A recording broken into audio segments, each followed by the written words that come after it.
বিশ্বের অন্যতম বৃহত্তম অর্থনীতির দেশ হলেও এখনো নারী নেতৃত্বে বেশ পিছিয়ে জাপান।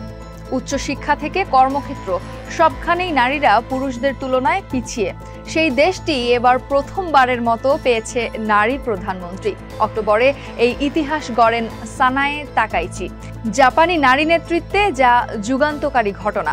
কিন্তু প্রশ্ন হলো, তাকাইচির নেতৃত্বে জাপানে নারী নেতৃত্বের জাগরণ কি সত্যিই ঘটবে? জাপানের ব্যবসা খাতে নারী নেতৃত্ব কি বাড়বে?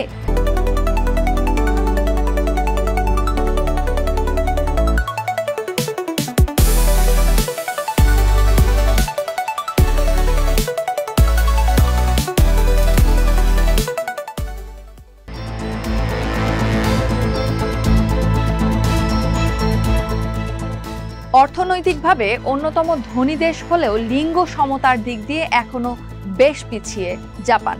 বিশ্ব অর্থনৈতিক ফোরামের 2024 সালের জেন্ডার গ্যাপ ইন্ডেক্সে জাপানের অবস্থান 148 দেশের মধ্যে 118তম, যা কিনা আবার অর্থনৈতিক সহযোগিতা ও উন্নয়ন সংস্থার 38টি উন্নত দেশের মধ্যে সবচেয়ে দুর্বল। এই অবস্থা থেকে উত্তরণে জাপান সরকার 2020 সালের মধ্যে সমাজের সর্বক্ষেত্রে 30% নারী নেতৃত্ব নিশ্চিত করার লক্ষ্য নির্ধারণ করলেও পরবর্তীতে সেটা 10 বছর পিছিয়ে দেওয়া হয়, যা ইঙ্গিত দেয় নারী নেতৃত্বে খুব একটা আস্থা রাখতে পারছে না জাপান। বিষয়টি পরিষ্কার হয় জাপানের ব্যবসায় নারী নেতৃত্বের অংশগ্রহণ দেখলেও, যেখানে নারীদের হার শতকরা 11.1% মাত্র। যদিও আশার কথা হলো, সম্প্রতি এই অবস্থার পরিবর্তনের ইঙ্গিত মিলছে।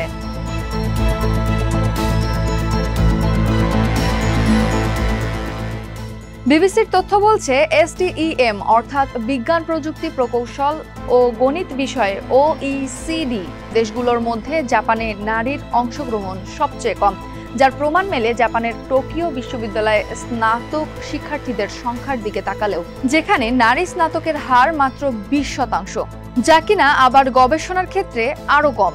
এ সমস্যা দূর করতে 2022 সালে টোকিও জেন্ডার ইকুইটি #WeChange উদ্যোগ নেয় টোকিও বিশ্ববিদ্যালয়, যেখানে লক্ষ্য নির্ধারণ করা হয় 2027 সালের মধ্যে নারী শিক্ষকের সংখ্যা 16% থেকে বাড়িয়ে 25%-এ উন্নীত করার। নারী শিক্ষক নিয়োগে বিভাগগুলোকে উৎসাহিত করতে নারী শিক্ষক নিয়োগ করলে 3 থেকে 5 বছর পর্যন্ত ভর্তুকি ছাড় পাওয়ার ঘোষণাও দেওয়া হয়, যার প্রভাব এরই মধ্যে পড়তে শুরু হয়েছে। নারী শিক্ষকের সংখ্যা 18%-এ উন্নীত হয়েছে।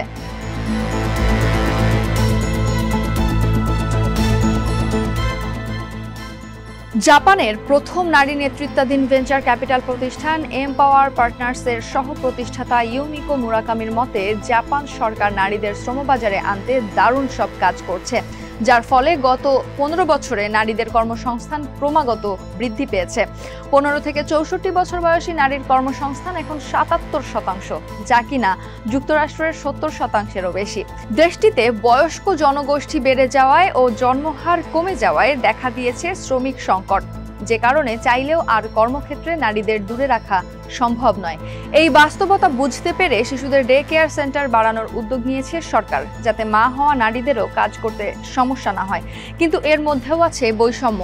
তাছাড়া কর্মক্ষেত্রে হয়রানির শিকার হওয়াও নারীদের এগিয়ে আসার ক্ষেত্রে অন্যতম বড় বাধা।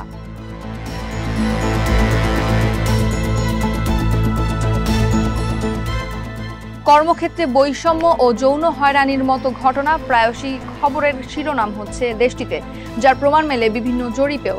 2024 সালের এক জরিপে দেখা গেছে, দেশটির নারীরা পুরুষের তুলনায় 70 থেকে 80% বেতন পান। এই অবস্থার পরিবর্তন করতে ডাব্লিউ পাওয়ার ফান্ড নামে নারীদের উদ্যোক্তা ও নারী কেন্দ্রিক ব্যবসায় বিনিয়োগ করতে একটি বিশেষ তহবিল প্রতিষ্ঠা করেছেন মুরাকামি। তবে সমস্যা হলো, জাপানের ভেঞ্চার ক্যাপিটাল জগৎ অর্থাৎ বিনিয়োগকারী প্রতিষ্ঠান বা ব্যক্তিরা নারী উদীয়মান স্টার্টআপ ও ছোট ব্যবসায় বিনিয়োগ করতে চান না। ফলে নারী উদ্যোক্তারা তথ্য ও বিনিয়োগ পাওয়ার সুযোগ থেকে বঞ্চিত হচ্ছেন। এছাড়াও অন্যতম সমস্যা যৌন হয়রানি। 2024 সালের এক জরিপে দেখা যায়, অর্ধেকেরও বেশি নারী উদ্যোক্তা গত 1 বছরে যৌন হয়রানির শিকার হয়েছেন।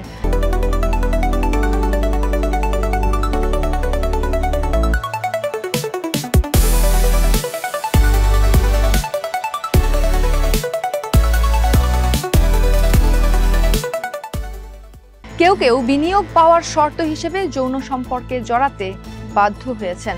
এই অবস্থা থেকে উত্তরণে নারী উদ্যোক্তাদের সাহায্যে কাজ করছে স্টার্টআপ লেডি নামের একটি সংগঠন। সংগঠনটির সহ-প্রতিষ্ঠাতা মোয়েকো সুজুকি বলেন, তারা নারীদের জন্য এমন একটি নিরাপদ পরিবেশ তৈরি করতে চেয়েছেন যেখানে নারীরা ব্যবসার বিষয়ে কথা বলতে পারবেন, মানসিকভাবে শক্তি পাবেন এবং পরামর্শ ও নেটওয়ার্কিং সুযোগ পাবেন। সমস্যা নিরসনে স্থানীয় সরকারের সঙ্গে মিলে নারী উদ্যোক্তা তৈরি করতে বিভিন্ন প্রশিক্ষণ ও সেমিনারের আয়োজন করেছে সংগঠনটি। কিন্তু সমস্যা হলো তাদের সেই কর্মশালায় জাপানি নারীদের চেয়ে বিদেশি নারীর অংশগ্রহণই বেশি, যার কারণ হিসেবে সুজুকি বলেন, জাপানে নারী রোল মডেলের অভাব একটি বড় সমস্যা।